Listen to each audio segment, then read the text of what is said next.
La idea de hacer este blog, es decir, este canal de YouTube, es para reflexionar sobre lo básico, back to the basics. Decir, ¿qué queremos y cómo podemos caminar hacia ello? Porque si no, la discusión se vuelve como la 4T es perfecta o lo que teníamos en el pasado era perfecto. Y sabemos que ninguna de las dos cosas es perfecta, ¿no? Digo, habrá quien desde un punto de vista ideológico, pasional, pueda decir otra cosa, pero en términos generales, si hacemos un razonamiento, es lo que está llegando no es bueno y lo que teníamos tenía demasiadas fallas y nos llevó a corrupción y violencia. Lo que hoy tenemos también implica corrupción, violencia y autoritarismo. Entonces, ¿hacia dónde tenemos que caminar? Y entonces el back to the basic es eso. Entonces voy a empezar con la reflexión de ¿para qué queremos el Estado? Esta reflexión ha acompañado al contractualismo y otras filosofías, filosofía política, ¿no? Entonces lo que quiero es hacer una reflexión de discutir desde lo básico. Y esto es esta pregunta de la filosofía política, en el caso de Leviatán era, bueno, pues vivimos en un estado inseguro y entonces la función del Estado es garantizar la vida, garantizar la seguridad. Entonces renuncio a mi libertad para garantizar la vida. Pero hay otras posturas, ¿no? Sin duda podríamos hablar de tiempos más recientes, pues ya hablamos de la justicia, ¿no? John Rawls, o lo opuesto, ¿no? Que podría ser Robert Nozick, en donde la libertad tiene un lugar más relevante. Si pensamos en figuras como Javier Milei, ¿no? Desprendiendo sus posts sobre los ministerios y decir se va, se va, se va, se va, ¿no? Que son posturas muy liberales de el Estado tiene que ser muy elemental, ¿no? Un Estado pequeño y dar libertad a todos los actores. O la postura, insisto, de George Rawls de decir, bueno, ¿qué Estado queremos para que todos, sin saber qué lugar vamos a ocupar en ese Estado, tengamos acceso a la justicia?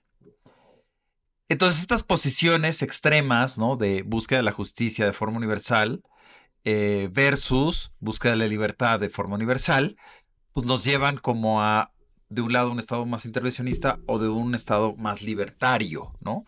Y la postura de John Rawls es, pues claramente tenemos que generar un Estado que tenga una estructura tal que sin importar el lugar que nos toque ocupar en esa sociedad, tengamos una sociedad justa. ¿Dónde queda la conversación en todo esto? ¿No? Entonces, toda vez que el debate sobre la función primordial del Estado no termina nunca, porque en realidad, pues, si estamos hablando de que los contractualistas vivieron hace 300 años, 400 años, las reflexiones contractualistas, pues este debate no termina, ¿no? Entonces, Hannah Arendt, siglo XX, pues justamente defiende un espacio público que es un espacio de conversación de lo público. El Estado debe garantizar la deliberación de lo que representa el interés público. Y eso termina anulándose cuando solo hay una verdad y unos enemigos del Estado. Y esto tiende a ocurrir en los estados populistas y tiende a ocurrir en los estados autoritarios. Casos extremos, ¿no? Por ejemplo, Nicaragua, anulándole la nacionalidad a los opositores, ¿no? Pues ya es el extremo opuesto del espacio público en el que se delibera acerca del futuro de un Estado.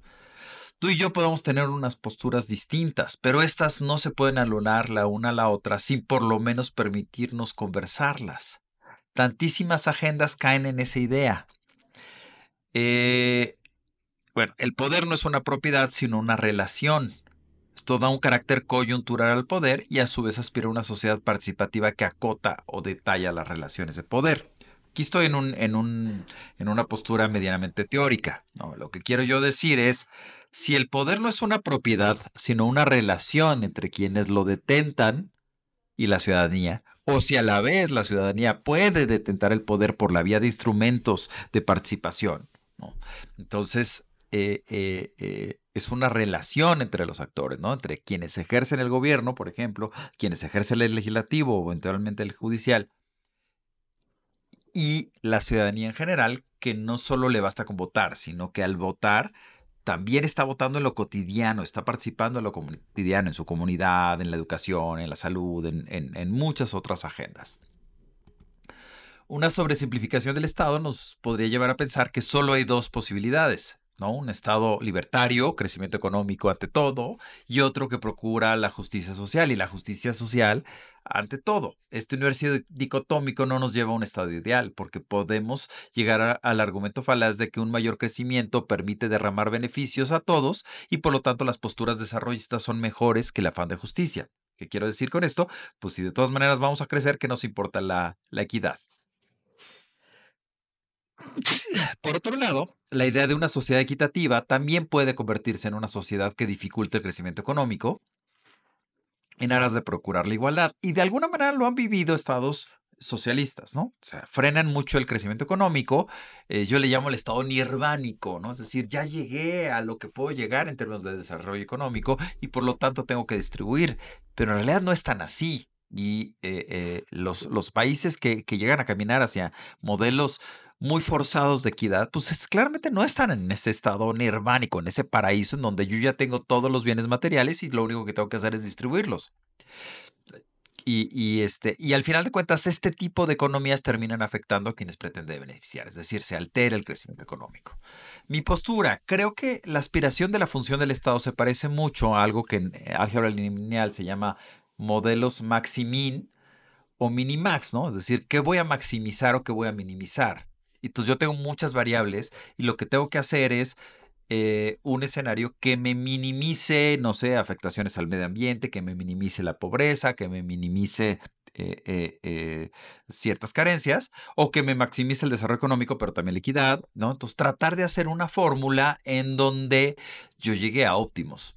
Esto significa que cualquier decisión sobre el Estado tiene altos componentes temporales, ¿no? Es una fotografía en el tiempo. Cuando yo hablo de modelos Maximin y Minimax, pues realmente no tenemos una fórmula para lograrlo, pero lo que creo que es una combinación de todo y que en un momento dado, justo por eso es una fotografía en el tiempo, yo puedo decir, ¿sabes qué? Me urge atender el medio ambiente, o me urge atender la equidad, o me urge atender el desarrollo. Y entonces los distintos momentos políticos que vive una sociedad están reflejando eso. Y eso implica también como reconocer la alternancia y reconocer la posibilidad de que nos gobierne por quien no votamos. Y aceptar que nos gobierne una persona por quien no votamos, ser gobernado por el otro. Eso es posible y eso es deseable. A veces ganaremos, a veces perderemos la elección, pero eso es posible en una alternancia. Si nosotros construimos un modelo tal que nadie pueda reemplazar al otro, pues entonces tenemos un desastre, porque ese modelo no va a lograr eh, eh, eh, una sustentabilidad política en el tiempo. Entonces, por eso creo yo que más bien hay una postura de maximización o de minimización de ciertos factores. Y eso es lo que da la alternancia. Podríamos ser gobernados por verdes, por socialdemócratas, por demócratas cristianos, por libertarios, por muchas otras tendencias políticas, pero cada una representa la discusión temporal, ¿no? Retomando el ejemplo argentino, Milei es la consecuencia de gobiernos que en aras de la equidad, sé que también fueron corruptos, ¿no? Y la política maniquea destruyeron la economía, le hicieron muchísimo daño, terminaron con hiperinflación. Pero los peronistas, a su vez, hace 25 años, eran una respuesta a la crisis y a los excesos autoritarios y corruptos del liberalismo, ¿no? De Menem y post-Menem, que no tuvieron contrapesos políticos la década de los 90. Entonces, al final de cuentas, son fotografías en el tiempo. Los matices, me parece que una sociedad madura puede lograr matices. La aspiración a la discusión democrática no solo es legítima, me parece deseable. Si una sociedad a través de su pacto social, es decir, de su Estado, puede priorizar agendas menos tangibles como la sustentabilidad y programas públicos orientados a largo plazo, se trata de una sociedad madura. Por el contrario, una sociedad que va por recompensas de corto plazo es una sociedad justamente inmadura, porque no tiene confianza ni en el futuro, ni en las instituciones que le acompañarán en el camino a ese futuro. Por lo tanto, me parece que una función fundamental del Estado es la aspiración a mirar por el largo plazo y no ser solo coyuntural. Mi visión, por lo tanto, el Estado mexicano ideal es aquel que alcanza a mirar por el largo plazo, sin duda alguna. A su vez, es un Estado que permite, que tolera, que respeta la conversación de lo público y no puede ser, por lo tanto, un Estado que sentencia, que difama, que estigmatiza ninguna posición política. Quien quiere que le enarbole. No estás salvando a la patria cuando haces pedazos a tu opositor. Y por supuesto, es un Estado que aspira tanto al crecimiento económico como a la equidad y a la sustentabilidad, en un equilibrio no muy estable. quiero decir, equilibrio de juego de Nash, ¿no? En teoría de juegos, según los momentos que viva el país en cada situación, ¿no? Pero justamente debe ser tolerante no solo a los cambios, sino a la alternancia. Es decir, no hay un monopolio de la verdad ni un monopolio del concepto mexicano. Nadie puede imponerte qué significa ser mexicano.